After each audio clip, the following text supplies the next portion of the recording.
Today we are going through every single one of the 48 laws. All of them.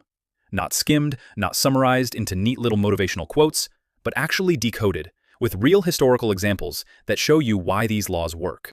If you stay until the end, you will understand human nature at a level most people never reach in a lifetime. And more importantly, you will never be the pawn again.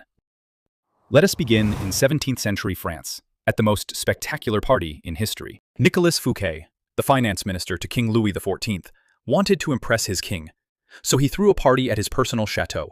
Fireworks, fine food, thousands of guests, the most magnificent event France had ever seen. He genuinely believed this display of wealth and taste would earn him favor. The next morning, Louis XIV had him arrested. Fouquet spent the rest of his life in a prison cell. Law 1. Never outshine the master.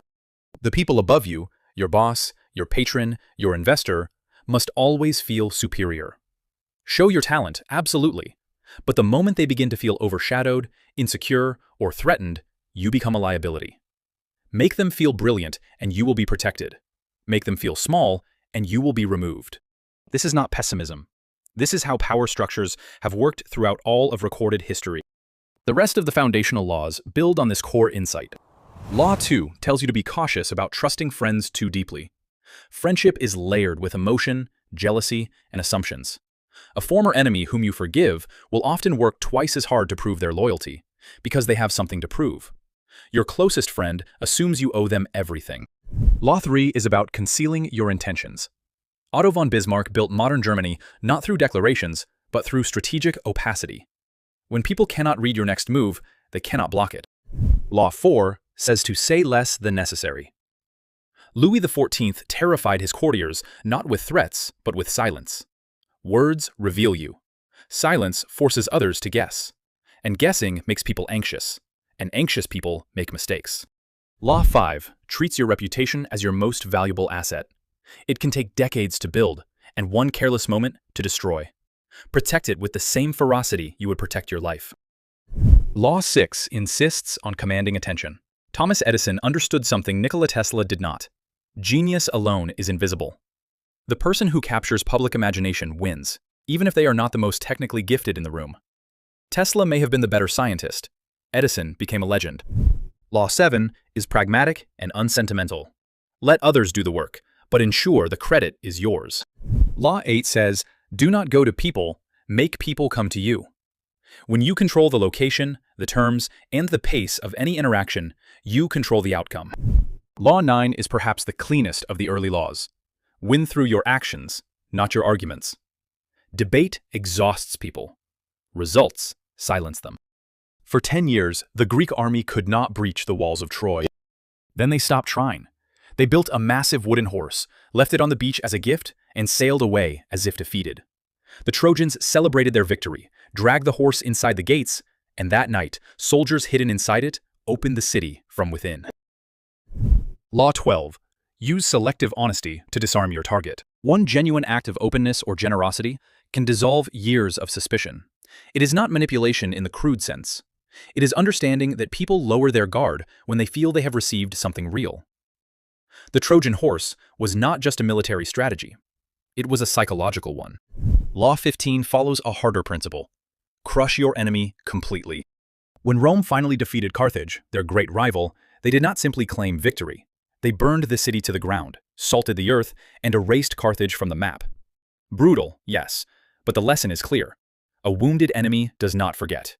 Mercy left unearned becomes a future threat. The remaining laws of this chapter form a protective intelligence. Law 10 warns you away from the chronically miserable. Suffering, bitterness, and bad luck are contagious in social ecosystems. People who are perpetually unfortunate often unconsciously drag others down with them. Law 11 builds your strategic security. Make others depend on you. When people need you, they protect you. Law 13 says, when you need a favor, appeal to someone's interests, not their compassion.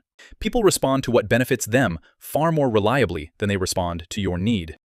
Law 14 advises you to act like a friend while thinking like an intelligence officer.